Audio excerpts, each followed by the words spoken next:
At 3:47 a.m., a jet-black ambulance idles in the shadows, waiting. No hospital markings, no license plates, just darkness on wheels. And if you're walking alone tonight, you might already be on their list. Close your eyes, and let's escape. This is the story of the Shadow Harvester. Listen carefully. What I'm about to tell you isn't ancient history. This didn't happen centuries ago in some forgotten village. No, this began in the 1980s, in the cold, desperate streets of Eastern Europe. And some say it never really ended. They call it by many names: the Phantom Ambulance, Death's Chariot, the Harvester. But those who've seen it, those who've survived, they call it by its true name: the Shadow Harvester. A pitch-black ambulance that prowls the empty streets when the city sleeps, hunting for those who won't be missed. It started with the invisible people.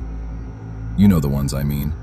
The homeless man sleeping beneath the bridge, the lost tourist who took a wrong turn, the night worker trudging home at 2 a.m., the college student who missed the last bus. One by one, they disappeared into the night, like smoke, like they never existed at all. At first, nobody connected the dots. People vanish in cities every day, right? But then, the witnesses started talking, and what they described changed everything. Her name was Sofia Novak. November 1983, a freezing night, rain slicking the cobblestone streets. Sofia was walking home from her night shift at the hospital when she heard it. The engine. But not like any engine she'd ever heard before. It was deeper, guttural, like something alive. She turned the corner onto Masaryk Street. That's when she saw it. Parked beneath a broken streetlight that flickered. On, off, on, off. A black ambulance, completely black. No markings, no license plate, no hospital logos. Just endless, consuming black that seemed to swallow the light around it. The rear doors were open. Inside, Sofia could see figures moving, people dressed in surgical scrubs. But something was wrong with the way they moved. Too fast, too mechanical, too practiced. And on a gurney, a shape, thrashing, struggling against restraints. Then, she heard the screaming.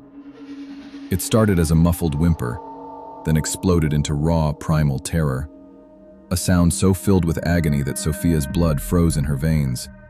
And then, the scream was cut short, replaced by wet sounds, tearing sounds, sounds that Sofia's mind refused to process.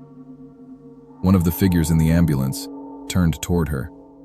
Even in the darkness, even from 30 feet away, she felt its gaze lock onto her, like a predator spotting prey. For 3 seconds that felt like 3 hours, neither moved. Then Sofia ran. She ran until her lungs burned, until her legs collapsed, until she stumbled onto the steps of a police station, sobbing, babbling about black ambulances and screaming and things that moved wrong in the darkness. The officers thought she was insane. They filed a report that went nowhere, buried in a basement, gathering dust. But Sofia knew what she'd seen, and she never, ever walked alone at night again. Over the next 18 months, more reports came in. Different witnesses, different locations, but always the same horrifying details. Marcus, a factory worker, saw it parked in an abandoned lot near the industrial zone. He watched from behind a dumpster as 2 figures in surgical masks dragged an unconscious man from the street into the vehicle. The ambulance had no markings, no lights, nothing. It just sat there in the darkness, doors open, like a mouth, waiting to feed. When Marcus tried to get closer, to help, the figures looked up at him, both at once, in perfect, mechanical unison. The way they moved, Marcus said, It wasn't human, like puppets, like marionettes controlled by an invisible hand. He ran, and the man he'd seen being dragged inside, never found, never reported missing, like he'd been erased from existence. Elena, a hospital nurse, saw it parked outside her workplace. At first, she thought it was a new ambulance for the hospital fleet, but as she approached, she noticed. No hospital logo, no emergency numbers, no identification of any kind. The windows were tinted so dark, they looked solid, like black mirrors, and from inside, she heard sounds. Metal scraping on metal, muffled sobbing, and underneath it all, a wet, rhythmic sound, like surgery, like organs being removed, like blood, pooling in stainless steel trays. She reported it to security, but by the time they investigated, the ambulance had vanished. No tire tracks, no evidence it was ever there. Just Elena's trembling testimony and the lingering smell of antiseptic, and something else. Something copper, something thick, the smell of fresh blood. By 1985, the stories had merged into a single terrifying legend. The Shadow Harvester, a black ambulance that appears only at night, always in areas with broken streetlights and no witnesses. It targets the vulnerable, those who travel alone, those who won't be missed, those whose disappearance might go unnoticed. But the most chilling detail, the one that appeared in every single account, was what happened to the victims. They say there are doctors inside, if you can call them that, surgeons who work with inhuman speed and precision, faces hidden behind masks that never move when they breathe, eyes that reflect no light, no emotion, no humanity. They have one purpose, one terrible, unstoppable objective: organ harvesting. The black ambulance, witnesses claimed, was a mobile surgery unit, equipped with everything needed to remove organs from victims while they were still alive. The operation was brutally efficient. Victims grabbed from the street, sedated within seconds, carved open within minutes. Kidneys, livers, hearts, corneas, all removed while the victim's heart still beat, while their blood still pumped, while they could still feel everything. And then, when the harvest was complete, the bodies were disposed of, dumped in rivers, buried in unmarked graves, left in abandoned buildings, to rot, like medical waste, like they were never human at all. Public fear reached a breaking point. People refused to leave their homes after dark. Parents locked their children inside. The homeless population, already vulnerable, lived in constant terror. The authorities had no choice. They had to investigate. Police Commissioner Viktor Moravec assembled a task force, 14 officers, 3 months of intensive investigation. Their mission: find the Shadow Harvester, prove it was real, or prove it wasn't. For 97 days, they found nothing.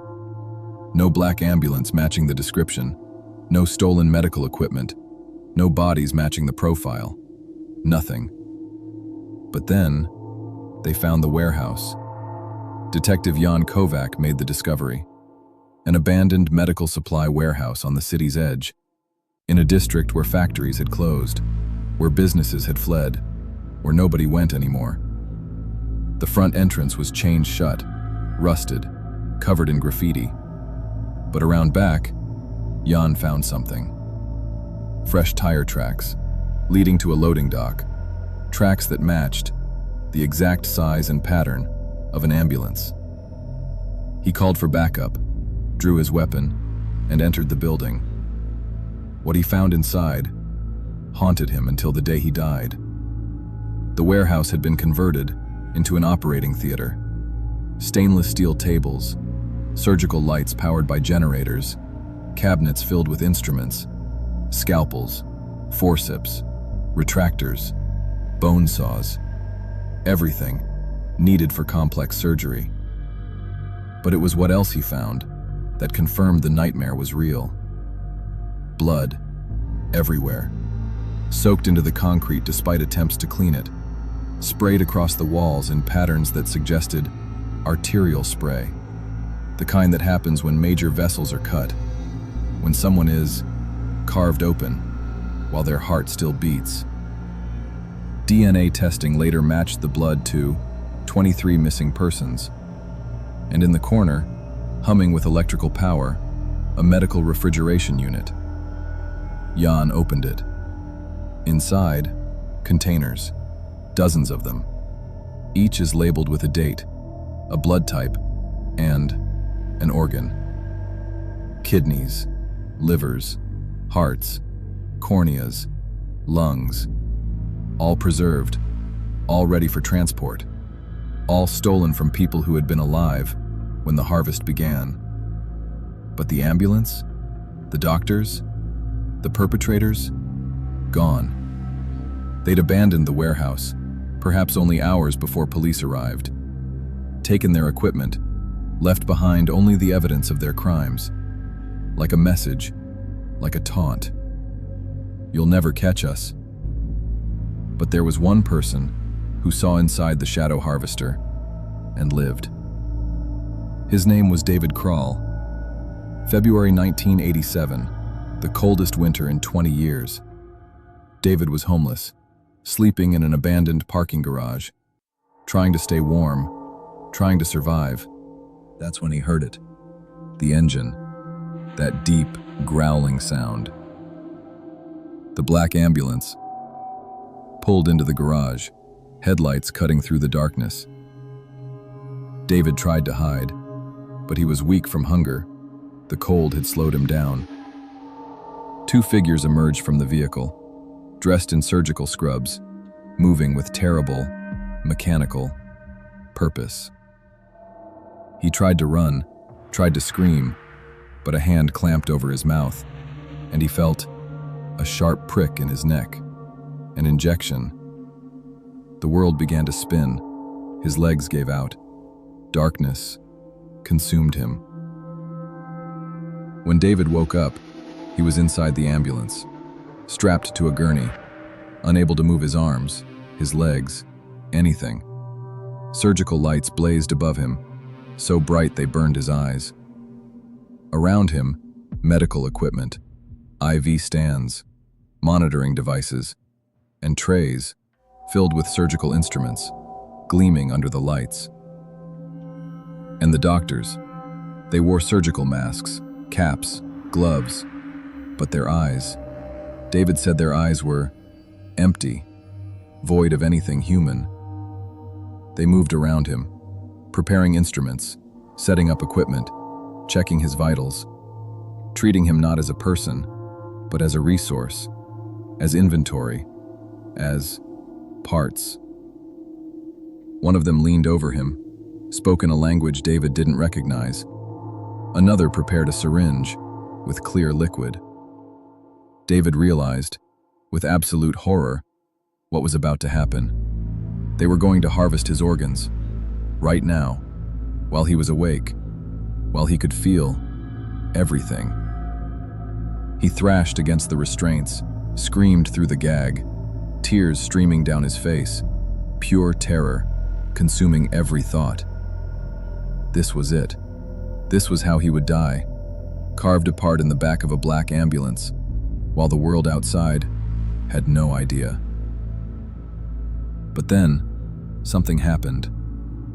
A police siren, distant, but approaching, getting louder. The doctors froze, exchanged glances, the first human gesture David had seen from them. One spoke urgently to the driver. The ambulance lurched into motion. David slid on the gurney. The doctors struggled to keep balance. In the chaos, one of his restraints came loose. David didn't think. Pure survival instinct took over. He ripped off the other restraints, yanked the gag from his mouth, lunged toward the rear doors.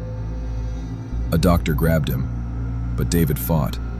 with the strength of absolute desperation, with the power of someone who has nothing left to lose. His fist connected with the doctor's jaw. The grip loosened. David slammed into the rear doors. They weren't fully latched. They burst open. The ambulance was moving at maybe 50 miles per hour. The pavement rushed by below. David didn't hesitate. He jumped. He hit the road hard. Bones cracked. Skin tore. Pain exploded through his body. But he forced himself up, and he ran, limping, bleeding, broken, into the nearest alley. Behind him, he heard the ambulance's brakes screech, doors opening, footsteps. They were coming for him. But the police sirens were close now, so close. And the shadow harvester chose to flee. The ambulance sped away into the night, leaving David, broken but alive. David was found by a security guard, rushed to a hospital, treated for multiple fractures, lacerations, and injection marks on his neck. He told his story, to police, to reporters, to anyone who would listen. Most dismissed him as delusional, a homeless addict with a vivid imagination. But the evidence was harder to ignore. The injection marks, the restraint bruises, the pattern of injuries consistent with jumping from a moving vehicle. And the blood test. It showed traces of a powerful surgical sedative, not the kind of drug a homeless man would have access to. Commissioner Moravec interviewed David personally and came away convinced. Whatever had happened to him, it wasn't a hallucination. But without the ambulance, without the perpetrators, there was nothing to investigate. The case remained open, but inactive.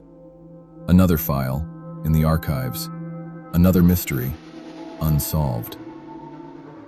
The official investigation ended in 1989, but the shadow harvester didn't. Even today, decades later, there are reports. A black, unmarked ambulance, seen in the old districts, parked in dark alleys, idling near homeless shelters. Witnesses describe the same details. No identification, windows tinted solid black, an engine that sounds wrong. And people still disappear. Not as many as before, perhaps, but the pattern remains. Vulnerable individuals, vanishing from poorly lit streets, their bodies sometimes found weeks later, organs missing, cause of death unknown. In 2015, a video surfaced online, allegedly showing a black ambulance in Prague, parked in an alley at 3 a.m. The person filming zoomed in, and viewers claimed they could see movement inside, shadows shifting behind the tinted windows. Experts analyzed the video, declared it genuine, not a hoax, not manipulated. But the ambulance's location could never be verified, and the person who uploaded it, their account was deleted days later. In 2018, 5 homeless people disappeared from a shelter in Bratislava, all within 2 weeks, all last seen stepping outside at night. Witnesses reported a dark ambulance parked across the street on multiple nights. Police investigated, found nothing. Before David Krall died in 2020, he recorded a final message, a warning. "I survived something that should have killed me," he said, his voice steady, but his eyes haunted. "I saw people who had stopped seeing humans as humans, who had reduced life to harvestable parts, to inventory, to profit." He leaned closer to the camera. "And the thing that terrifies me most is that I don't think they ever stopped.